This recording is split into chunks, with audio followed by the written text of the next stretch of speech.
here with John Ventre, who was a 2022 Lieutenant Governor candidate, and he is running again in 2026 for Pennsylvania Lieutenant Governor. Same thing as he was in 2022. He's also he also ran for his county commissioner and almost made it as well. We're going to be asking him some questions, get into why he should be the candidate for lieutenant governor with Stacey Garrity, and we'll talk about his campaign and some deep city issues, what his topics are, and his platform is, and the 2026 race, and whatever comes to mind. Why don't you give us a background about yourself, John? Yeah, I'm retired. I was an executive at UPS for 26 of my 35 years, and I had a lot of hats there. But the main thing I was for most of my career, or the whole time I was an executive, I was the state level security director, multi-state level. I had Pennsylvania, West Virginia, but I also had the crisis management team. I had claims, and I had public affairs. I had a group of 22 executives at UPS that I ran that group. We would meet with 22 federal senators and congressmen. So I did the public affairs. And that's why I want to run, for an office in the state or locally, because it's in your blood, just like the security work was in my blood. But, I've done a lot of things. I published 14 books. I published the first book on COVID in America. I've done 33 TV episodes, kind of like Trump. I do these reality shows, but I write novels, and they asked me to be in these TV shows. But I was a Rotary Club president, a Tocqueville Society member for United Way for big dollar charitable giving, and a whole bunch of other boards and charities. It's what you would expect, from an executive or somebody wanting to be the second chief executive in the state. Yeah, right. Definitely. So how does your background experience going to influence your legislative experience or governor experience, lieutenant governor experience, if you win? It's funny. We all got all these plans, and I did all the debates 4 years ago, and everybody's talking about what they're going to do, and myself included. If you look at my plan, I got 24 points there. But, the lieutenant governor really doesn't have a lot of juice. He's got influence. But, the things when I looked up what does the lieutenant governor do, and I'm certainly going to influence Stacey Garrity because I got a lot of good ideas. But, the lieutenant governor oversees the 50 senators, right? So I say to myself, look at my resume. I've overseen, plenty of staff meetings, committees. I've been on boards, so that falls right in line. The lieutenant governor is in charge of the Pardons Bureau. Okay, I got a degree in criminal justice, and I was head of security. And my resume really, really fits.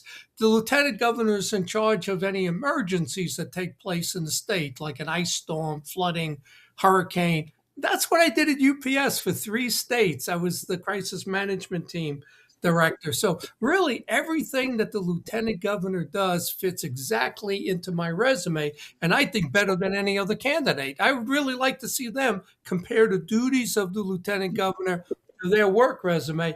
Mine fits perfectly.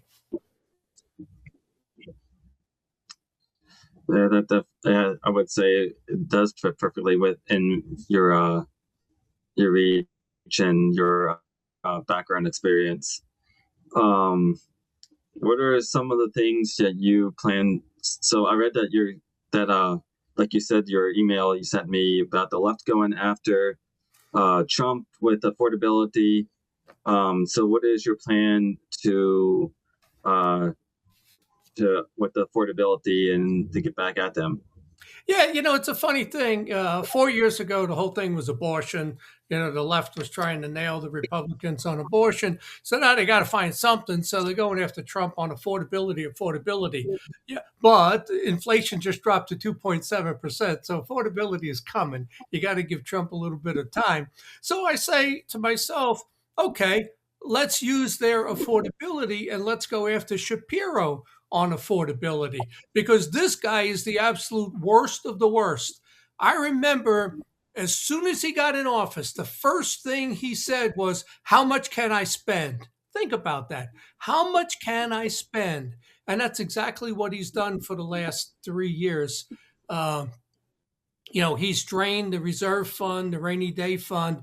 His current budget, that was a battle that they just approved, is spending 3.65 billion more than we take in. Our budget should be no more than 46.5 billion, but it's 50.5 billion because he has to show that he gets shite done.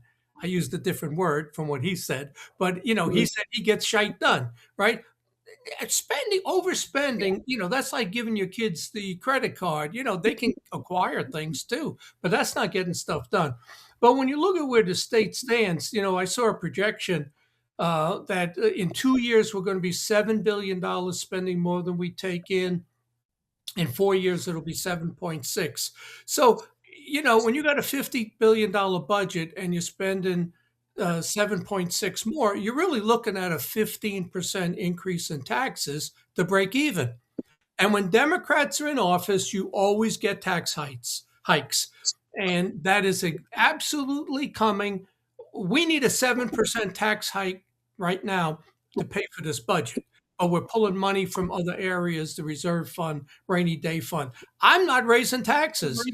As a matter of fact, I'm not only not raising taxes, I'm going to eliminate the fuel tax, which is 2% of the budget.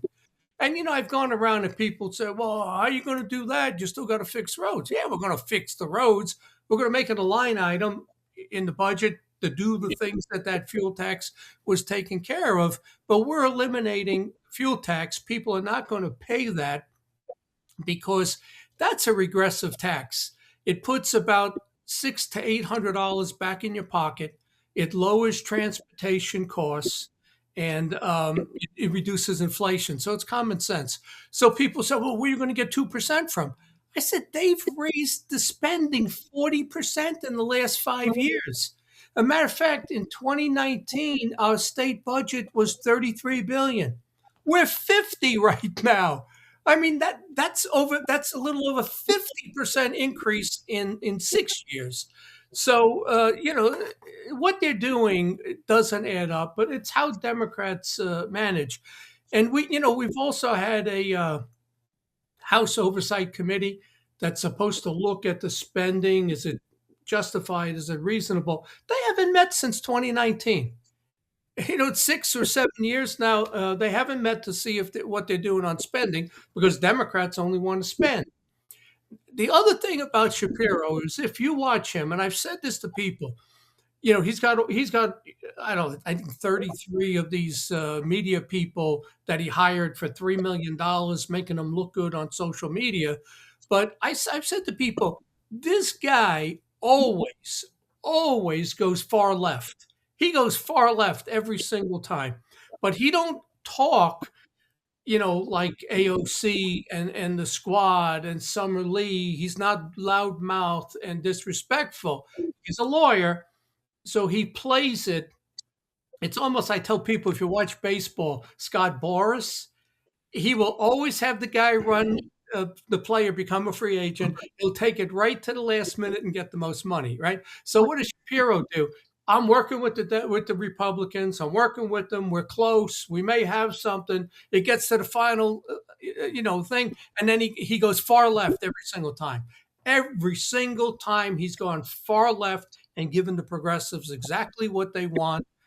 And examples of that would be taking $175 million from cyber schools, getting rid of the counseling centers to talk young girls out of getting abortions. He does it every single time. This guy is far left. And I saw this quote, and it's better worded than I could say. It says Shapiro doesn't use the typical language of the left, but he has generally maintained its most extreme policy positions. And, again, with this state, I just saw this, we're the fifth highest tax state. The other four are northeast of us: New York, New Jersey, Connecticut, Massachusetts. But, we're the gateway to the Northeast. And in some areas, it's so easy to attract businesses and people from the Northeast because, believe it or not, our state tax is actually lower than theirs, and our property taxes are lower than theirs. We nickel and dime you on every other thing, fuel tax, tolls.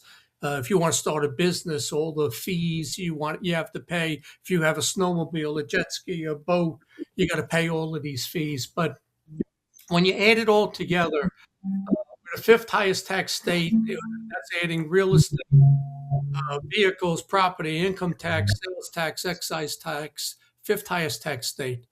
So, and Stacey Garrity has said it right.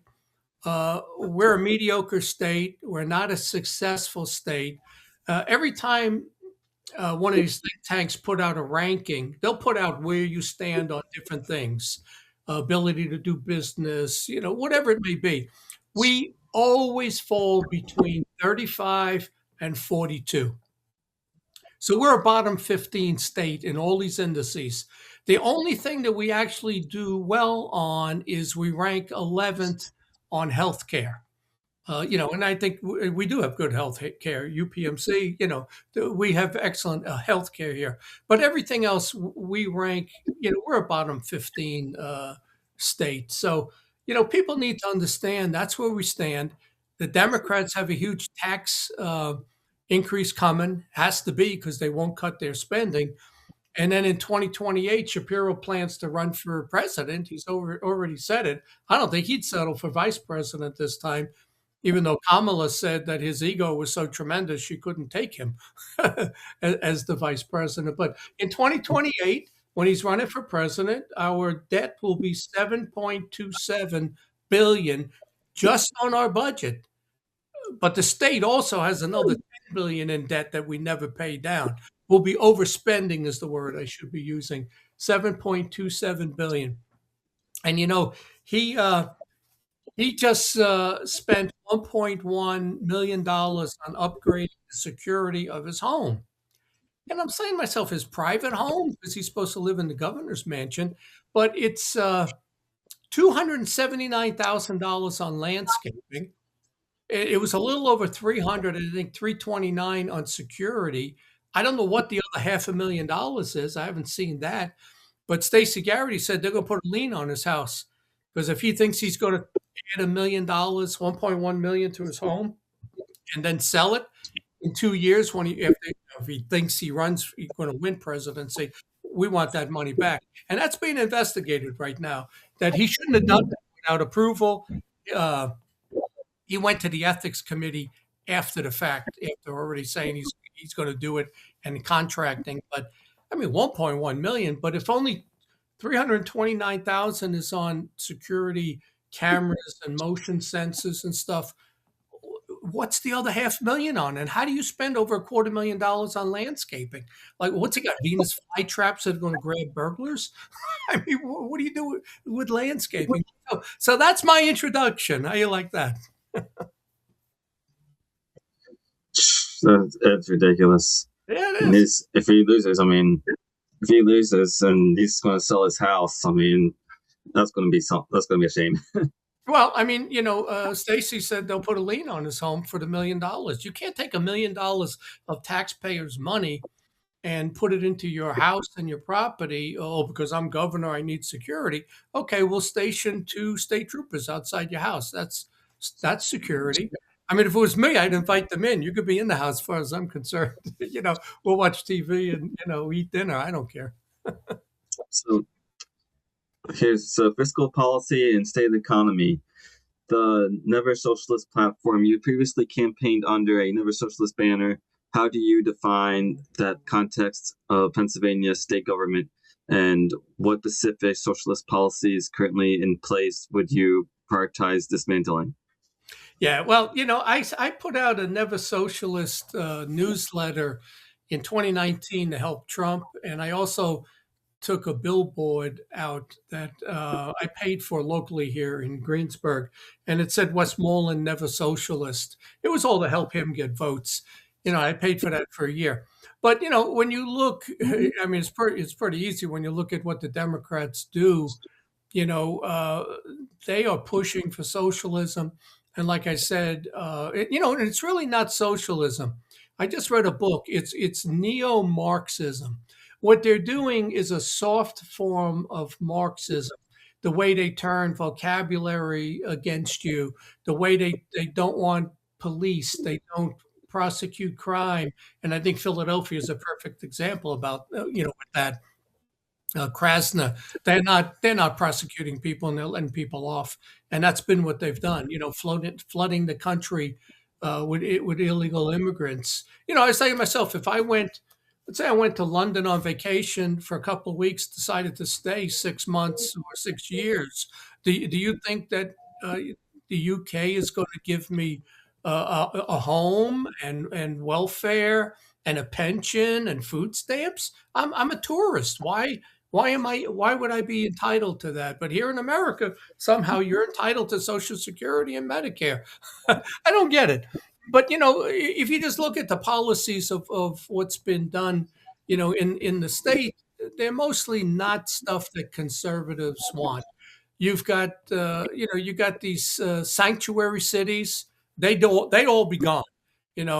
Pittsburgh, Philadelphia, it's the Democratic areas, Erie, Harrisburg, Allentown. The sanctuary cities would be all gone in the state. I think we got 16 of them or 12 in the state. They'd be gone. Then you have these centers. I can't think of the name of it, where people go to help them with their ballots, and they're always in the Democrat areas.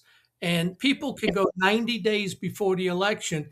They go in, they don't allow poll watchers because it's not a poll, and they basically coach and counsel and show the person how to register as a Democrat. I'd love to see the numbers, how many people go to those and register Republican compared to Democrat. I guarantee it's 99% Democrat, and they get them to sign up as Democrats and show them how to fill out their ballots and their mail-in ballots and all of that. I would not allow that. To me, that's not part of the election process to start 3 months early coaching and counseling people, and the state's paying for that because we have a Democrat governor. But there's a lot of stuff. Almost everything that Shapiro wants.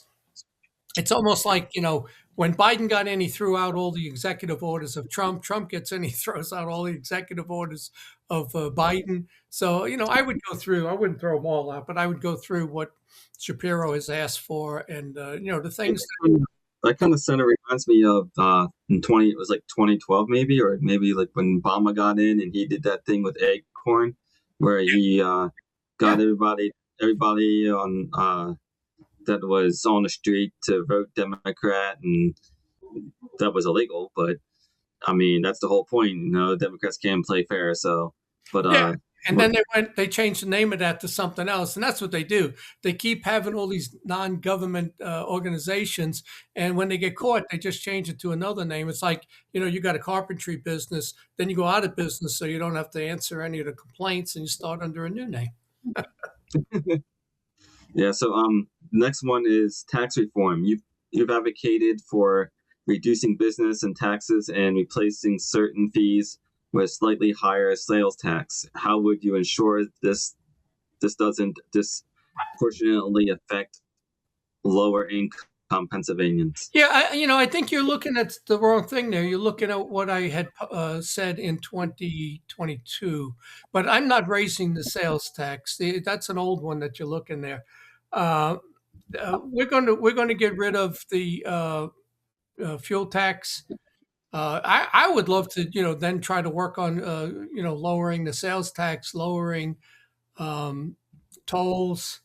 But I want the General Assembly. They tried to pass 2,800 laws last year. 2,800. That's incredible. 2,800. Do we need 2,800 new laws? I want them to go through these laws and regulations and start rescinding them. There's plenty that didn't do what they thought it would do. There's plenty that are even old from 100 years ago. Let's get rid of those. Let's start building fossil fuel power plants so we can lower our electric rates that are up, I think, 78%. I want to eliminate a lot of the yearly registration fees and the people that process them. I know from working at a company like UPS, when you send out the yearly $20 fee for the snowmobile or the jet ski or whatever it is, it costs half that amount just to process that.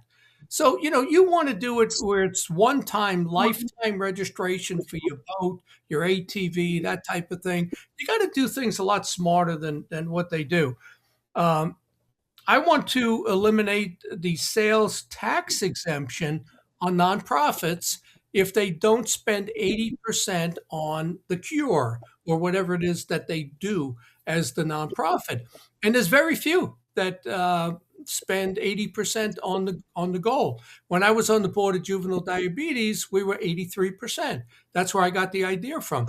But a lot of these nonprofits in the state, and all they are big businesses. They're not nonprofits, and they only spend 60% to do whatever their thing is, and the other 40% goes on salaries, big salaries, balls and banquets, that type of stuff.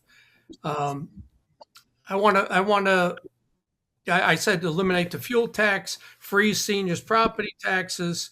I think we got to look at becoming a right to work state. That'll be very controversial, but you'd save a lot of money. I would also take some of the offices out of Harrisburg and put them out in the neighborhoods where they belong. Like maybe the housing department goes to Brownsville. You ever drive through Brownsville? I mean, half the No. businesses there are empty, or you take with the boating and all of that division, and you put them near a lake somewhere. Get them out of Harrisburg. Some of these, you could be helping all these local counties and communities by moving some of these departments out. And that's one of the things I'd like to do. Hold on. Let me find. Where was that? There's even more. There's even more when I talked about restructuring. We're going to have a Department of State Efficiency, a DOS, like a Doge. It's to be DOS, and but I'm not adding people to that. We're going to take the department heads from each of these groups, and you meet quarterly, and you do a budget review, and you see if everything is being spent properly. But that's what that group from 2019, the House Oversight Committee, was supposed to be doing, and they haven't met. I think about a third of the school administrators should be laid off. I think that the teachers should be allowed to teach. I think that, right now in our schools, 34% of the entire state budget is spent on education. It's $25,000 per student to go to public school. I think that's outrageous. So, we have my son graduated Penn State. Okay, that was 18 years ago, but he was paying $24,000 a year to go to college. And now that's the price to go to high school. But you look at, I asked locally, what does the Greensburg Catholic school here cost? It's $14,000. We don't give the taxpayer any money back to go to a Catholic school, but he'd be saving us $11,000. The cyber schools in general cost less. They have 14 students per class. They have better grades. But yet, what do? We took money away from all the money goes into the teachers union monopoly. So that whole thing needs to be addressed. There's a number of bills out there to address our General Assembly of 253. Should they be part-time? Should they be paid part-time? Should there be less of them? Some other people have put out bills that there's 150, let's say. I mean, I put a plan out there, but the thing is to get them to look at this. We have way too much representation, or it should be part time. If you want more reps, then they become part time and they're paid part time. I totally agree. Pennsylvania should become part-time. Yeah. I Well, mean, one of the only legislators or general assemblies in the United States right now that's full-time state legislators. yeah. I mean, Thomas yeah, Thomas Jefferson Thomas Jefferson believed in part-time legislator, part-time citizen. yeah. And what better way to represent your constituents than being a citizen yourself? Because once you have that money, once you have that power, and you're in all that time, you don't know what the other people have to go through. And that's why they'll never downsize themselves. So yeah, You know, you know, you they can put want all that power. They want power and the yeah. money. No, it's a good job. It's not Yeah, only salary. You get money for commuting, for food. And guarantee you, I don't know what they get. Let's say they get $50 a day to eat, and they're going to McDonald's for $8.99 and pocketing the rest. You know how that works. But I saw some. I put on my plan. I want to allow independents to vote, and people said to me, I just did a big talk yeah. last week, and I said I want independents to vote, and they said, well, how's that going to work? Well, they're going to have your. I said, why would you not allow them to vote in the primary? And if you look at it, and this actually helps Republicans. So you allow it's 12% of the state are independent, but 45% of young people are registering independent. They're not registering Democrat and Republican. So you allow them to vote for the 12% to vote for their candidate in the primary. We've allowed them to do that. To me, it's the right thing to do. So then you get to the general election, and right now, 55% of independents vote Democrat, 45% vote Republican. So now they got their candidate there who cannot win with 12% of the vote, but the Democrats don't get that vote. So allowing independents to vote helps Republicans big time. Plus, it's the right thing to do. Why are we not allowing these people to vote because they're independent and they're not Republican or Democrat? To me, it's just not right. I would make No, I election. mean, I if would they're again. allowed to vote in the general election, they should be allowed to vote in the primary election. That's what I say. But it's funny. A lot of times people don't dig into the numbers like I did. It's 12%. They can't win a race with 12%. And you've done the right thing. But Yep. 10% more vote Democrat in November. So that vote will leave the Democrats. It helps Republicans. To me, it makes so much sense. It's almost like Act 77. Why why did Republicans push mail-in ballots? I've had big arguments with Kim Ward and my local state rep, Eric Nelson, and George Dunbar, and all these people. And all they say is it was good legislation. Yeah, good for the Democrats, not good for us. It cost Trump the election. He lost a 789,000 vote lead on election night because of mail-in ballots. I don't know. Somehow over 1 million ballots came in against him after election day ended at midnight, in 2020. So, Yep. it makes no sense. We need to get real voter ID. And, I would take the um, illegals that we give driver's licenses to, or even people with green cards that work here for a certain amount of time. I would make their driver's license green. So when they come in, you can't vote. You got a green driver's license. It's a green card, let's say, and you can't cheat because you got to come in and show your driver's license or some form of ID. And that, to me, that fixes it. But I got so many good ideas that I think most of these other people have never thought of. I would make Election Day a state holiday.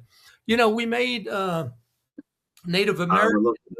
Yeah, we made Native American Day a state holiday, but that falls. It's not a particular day. It's sometime the end of October. So what we do now is we say, okay, November, whatever that Tuesday is, November 3rd is Election Day, and it's Native American Day, but it's a holiday. Now everybody can go vote. We put both of them on the same day. We don't need to create another holiday. Put them both on the same day. So the other thing that opens up is that if it's a state holiday, or like you said, that it opens up bigger places for precincts. Maryland does it where the schools are closed. You can use the schools for voting, and it opens up for more voters because then you'll have the juniors and seniors who just turned 18 and legal to vote, and instead of taking off of school or missing school for it, you have a bigger precincts and more people voting. Then you have people like you said with the independents as well who be able to vote. Is that we have, like, for instance, we have a guy running against Smucker. You probably saw Jeff Wilder, who's an independent running. I guess he's independent. He went from Democrat to independent, and from 24 to 26, and he's running independent in the general election. 12%. How's that going to help him in this election, running as independent? Why is he even running when he knows that Smucker is Trump backed? He's backed by Lancaster County. He's backed by York County. He's been in there. He's got a well-known name. It's a certain loss for him. And I hate to go public this way, but it's just the way it is. I mean, independence in this state is no independent in a general election that I have ever participated in or voted in has ever won in the general election, or a third party candidate, because it's just it's not, there's not the percent. Percent's not there. You can't win with 12. The only thing you can do is hope that some Democrats and Republicans read something about you and don't like their own candidates, and you can pull in. I mean, you'd have to pull in 15% from each of those and get you up around 45%, and maybe that takes enough away. But it's not going to happen. It's just not going to happen. But I think they should be allowed to vote. Give them. To me, it's a free country. The saying you can't vote in the primary doesn't make any sense to me. And it doesn't hurt. It helps Republicans. It hurts Democrats. Maybe that's why they don't do it. Yeah, maybe that's why. And I mean, like, once you got the machine behind you, it's a definite loss. So that's about it. I agree. So the next question was energy and environment. You expressed skepticism regarding climate change and supported a drill baby drill approach. How would you balance aggressive energy production with the constitutional right of Pennsylvanians to clean air and pure water? Yeah, well, I don't know that that's a constitutional right to go green. It's almost like the Democrats are trying to make abortion into the Constitution. It's not. I mean, gun rights are in the Constitution, and you can't make any laws against self-defense. But I want clean air and clean water, but we do have that. If you look at the gains that have been made in America and in Pennsylvania, let's say over the last 10 years, the pollution in the world is being done by China mostly and India. It's not the United States. And when you look at what it costs to have wind and solar compared to nuclear or natural gas, wind and solar is 8 times more expensive than nuclear, and it's 4 times more expensive than natural gas. And matter of fact, when I'm in office, I'm going to eliminate the contract for the windmills that delivers diesel fuel that turns them. People don't know that.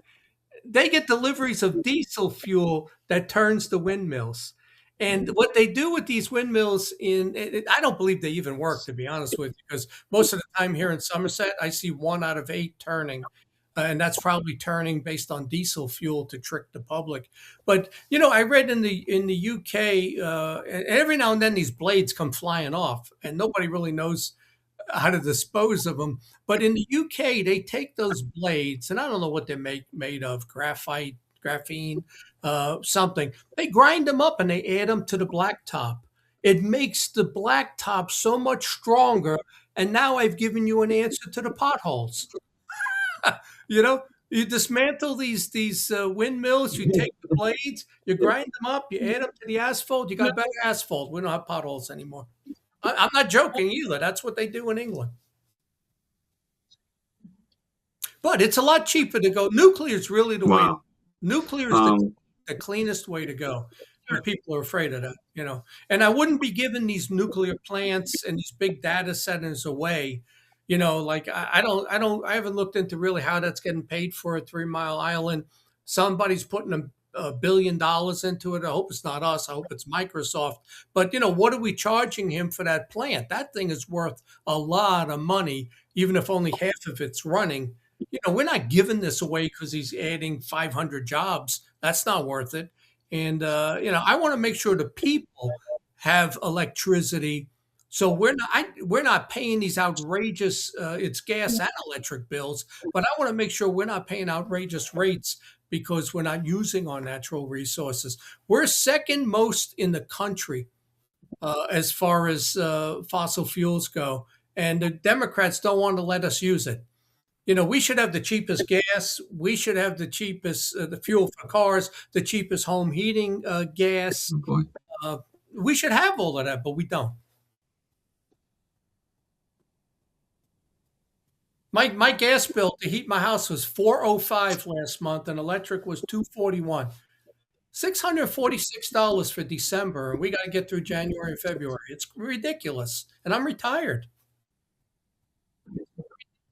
Yeah.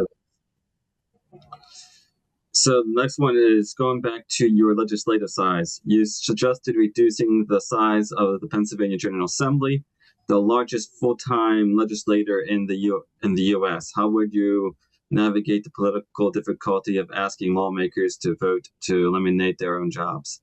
Yeah, well, that's why I said when I put on my plan, I said I recommend we do that because I know they're not going to do it, but we have to do something. You know, we already talked about that. There's so it's we're like half the size of the federal government.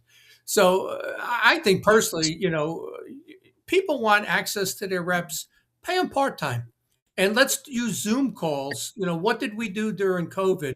These people didn't go to Harrisburg and meet. I'm sure they did a lot of Zoom meetings, cut out a lot of travel. We can cut the whole expense and pay them part time like every other most other states do, because it's an honor to be the state rep. You should be making $119,000 plus all these other benefits. And you know what I threw out was, well, how about linking it to 67 counties? So you link your General Assembly to the 67 state reps, and then there's 17 federal Congress people. So we have 17 senators. Kind of like makes sense to me, right? You use the federal, Right. the number of counties and the number of Congress people, and that's how you figure it out. You know, and then you end up with 84 people instead of 253. But you know, there's other bills out there to get it down by 100, let's say, instead of mine being the most drastic. But it makes sense what I offered. You know. Yep. Executive experience. How does your background as UPS executive and MUFON director translate to managing state level bureaucracy and specific duties of the lieutenant governor's office? Yeah, well, you know, like I said, at UPS, I had 3 states.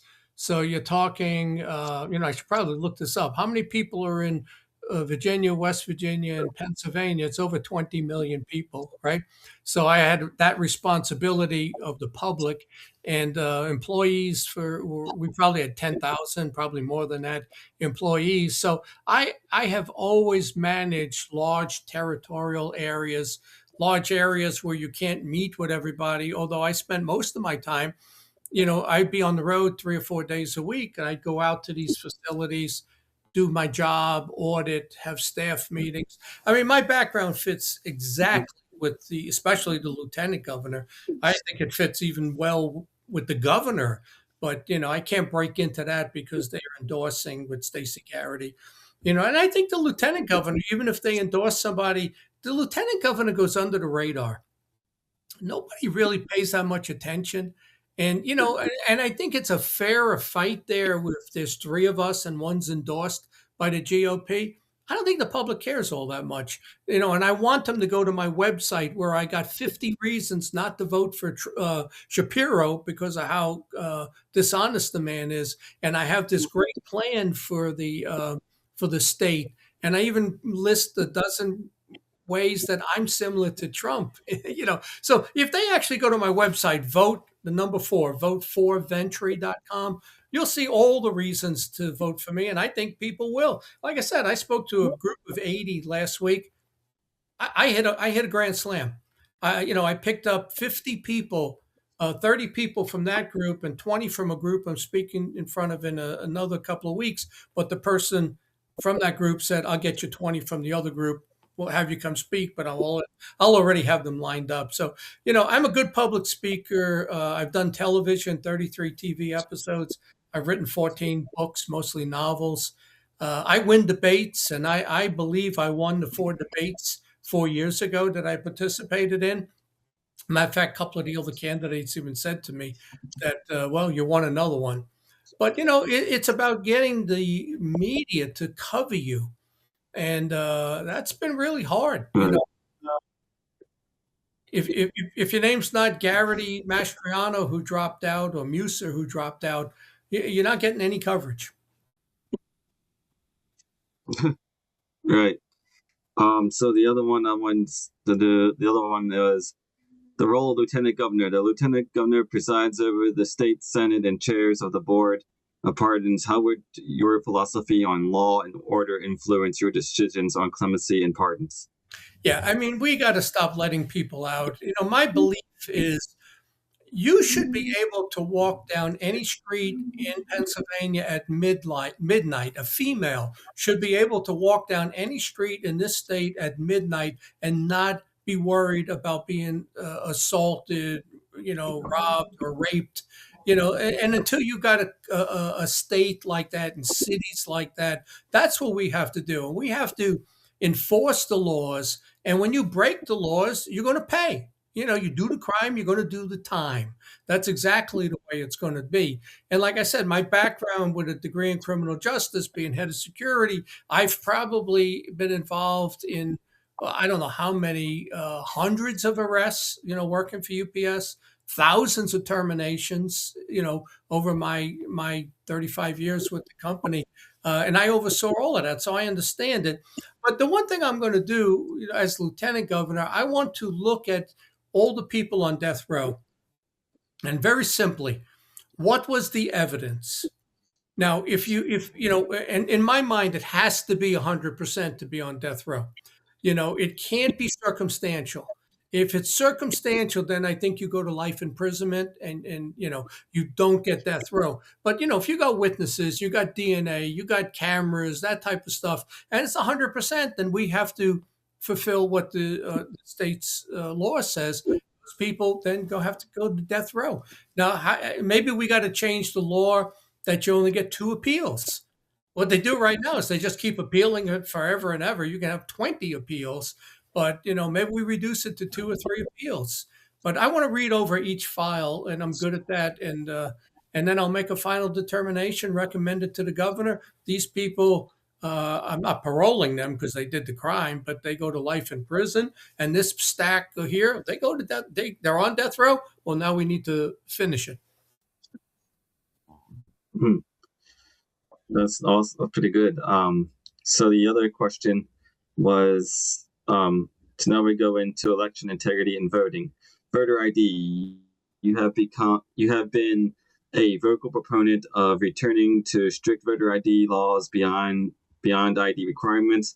What other changes to Pennsylvania's Act 77 mail-in voting would you push for? Yeah, I mean, like I said, we got to go back to voter ID the way it used to be. Like you show your driver's license. If you're an illegal here working or a green card person, your driver's license, because they have driver's license, those are green. It makes so much common sense to me. It's almost incredible.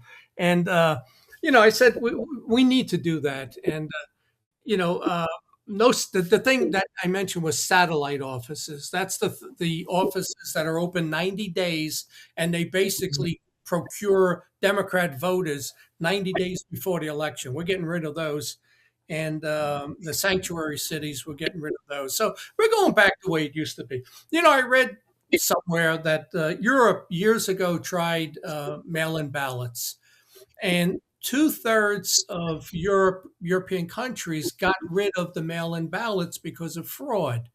Even Russia, who's not European, but Russia tried it and they got rid of the mail in ballots because it's too easy to cheat.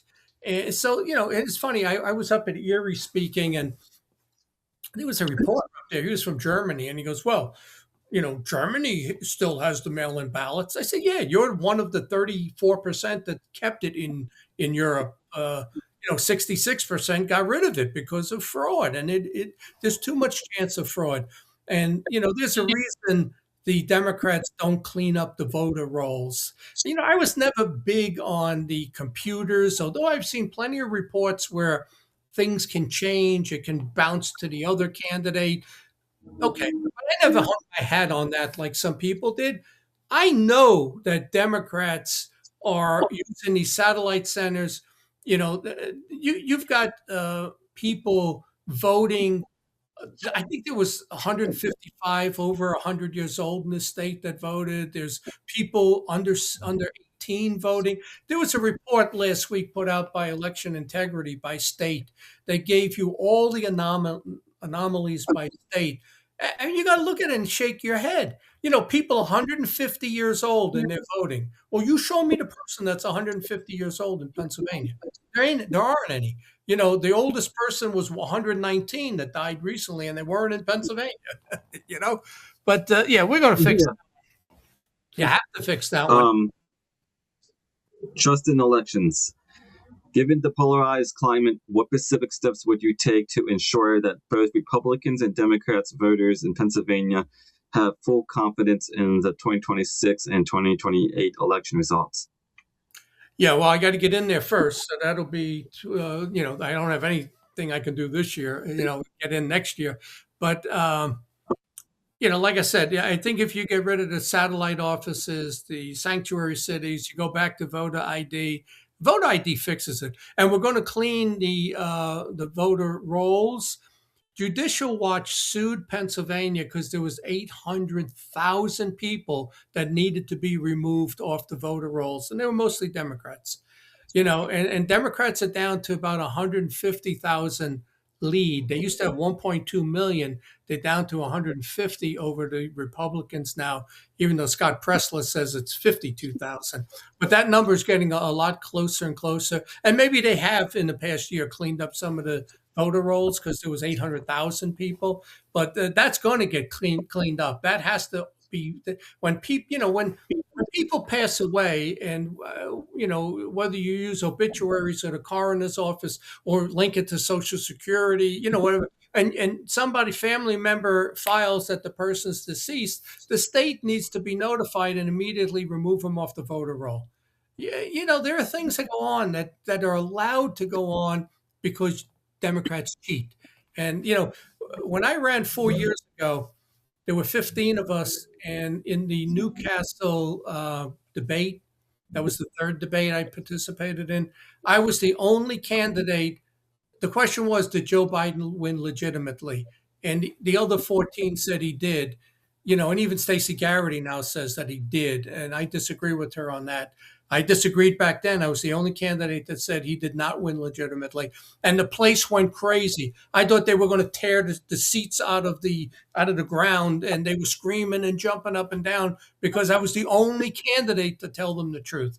And unless you have election integrity, I can't say that the elections are real, that those numbers are true.